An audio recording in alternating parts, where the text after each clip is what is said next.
Mummy સામાન લે છે. સયા જો કે મસ્તી કરે છે. જો સ્માઈલ. દુકાન પર આપણે સામાન લઈ લીધો બધો. સામાનમાં છે ચોખા, ખાંડ, હળદર, ગોળ, ચોળા અને જીરું. તે વસ્તુ લઈને આપણે આગળ ગયા બટાકાની લારીએ. ત્યાંથી બટાકા અને ડુંગળી લીધા. આવું લેવાનું હવ કે મમ ખાવા આવ્યા અમે.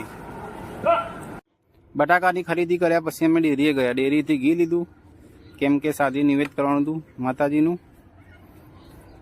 ઘી લઈને ગયા આગળ બુખારીવાળાને ત્યાં કેમ કે મને લાગી ભૂખ ને મેં કર્યો નાસ્તો.